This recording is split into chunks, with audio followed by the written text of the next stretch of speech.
My name's Alex Matsukawa, and I'm here with my teammates Joey Hendrickson, Valeria Hello. Mora, and Kumaran Ratnam.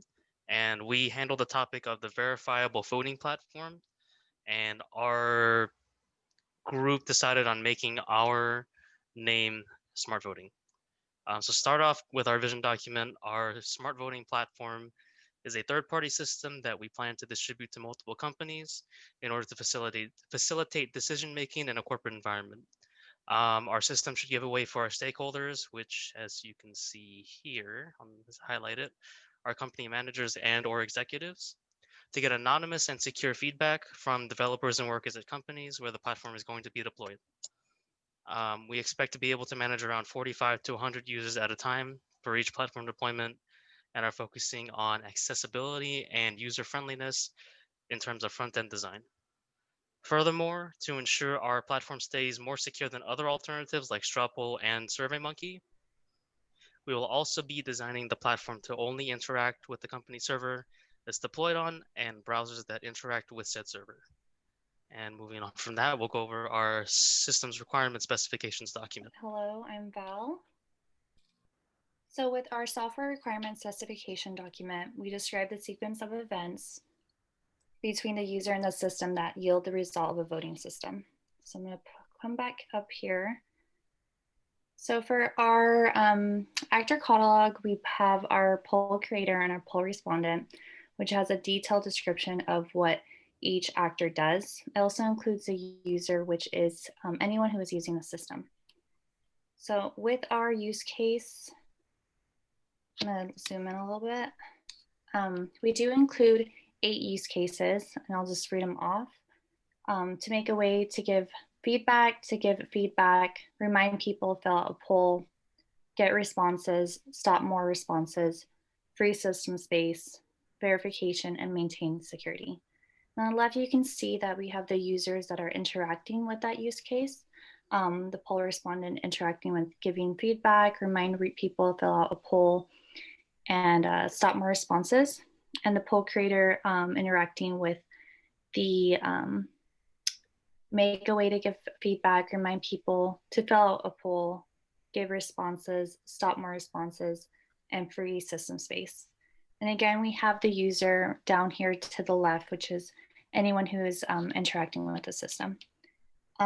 Also in this document, we do have detailed use cases that describe 8 of those with more of a description and different scenarios.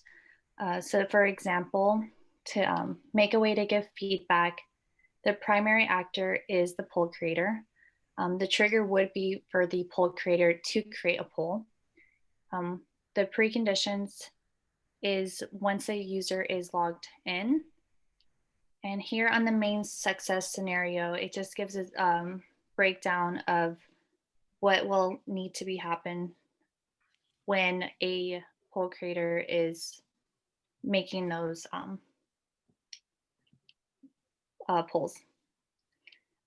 Overall, this document is used for baseline and understanding of the requirements. I'm going to be talking about the requirements analysis document. So the main purpose of the document is to allow us to demonstrate how we would use our voting system to maximum user participation. And one of our main goals was, with creating the document, was to allow for readers to have a full and complete overview of our system. So one of the key elements in what we want this document to show is our analysis class models. And let me talk about one of them, one of our important ones, which was 7B2AE2, which was this one right here.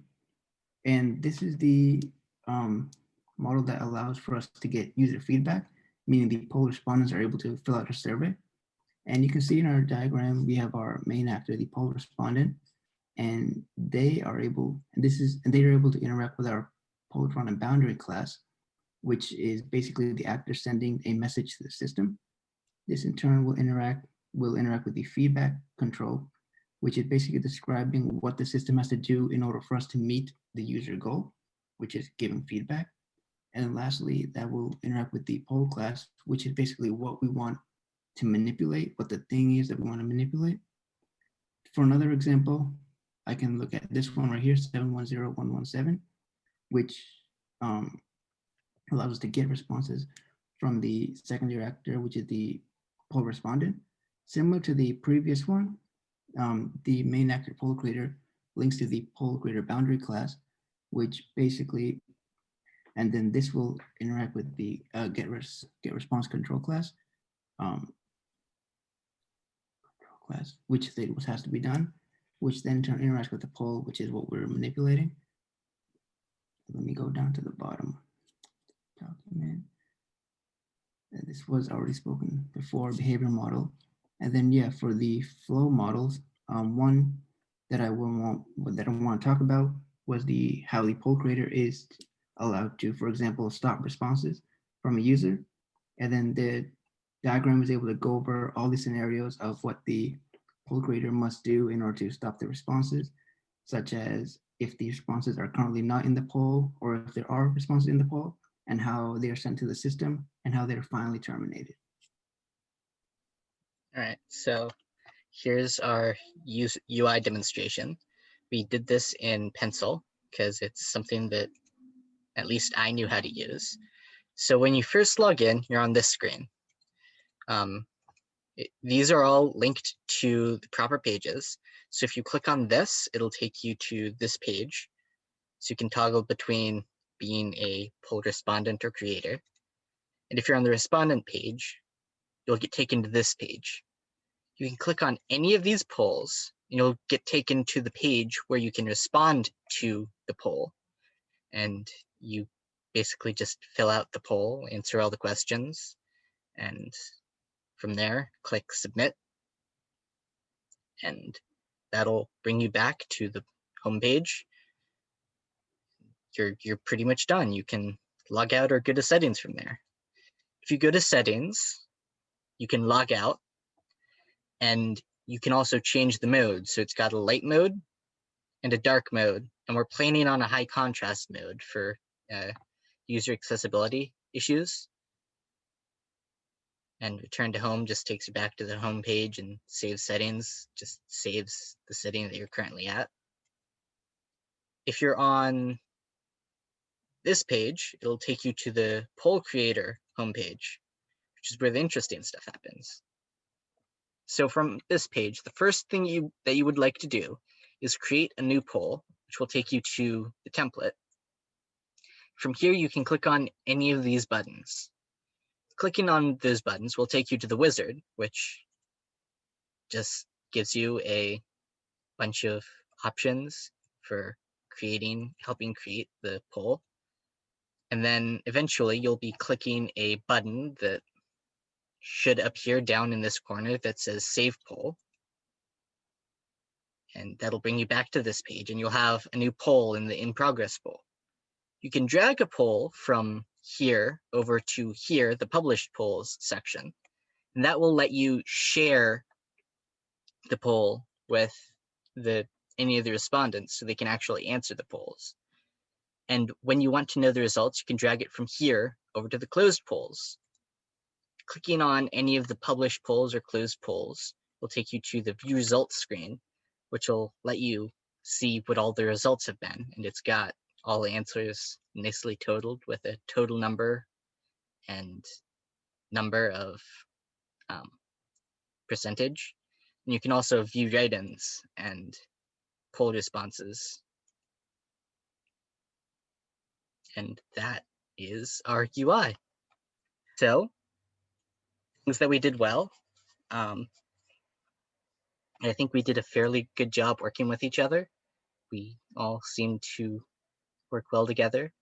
We got all of our work done relatively on time.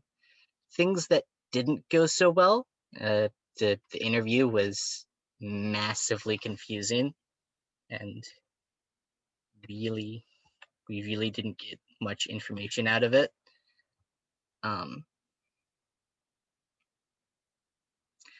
Stuff that we should probably do the same is just how we were working together, I guess. Anyone else have any ideas on? I thought the team also worked pretty well together. I I didn't really have a whole lot of issues working with each other because we got along pretty well. I could have used more responsive feedback, I guess, from teammates sometimes, because sometimes we would just sit in Zoom calls for a long time with Yeah. with nothing happening. So maybe a little bit more response, but I understand it's online environment and things aren't, as ideal as we'd like them to be with COVID happening. So that's not a huge concern. Yeah. But there you have it. There is our smart voting application. Yeah. Thank you for listening to us and going through this journey with us.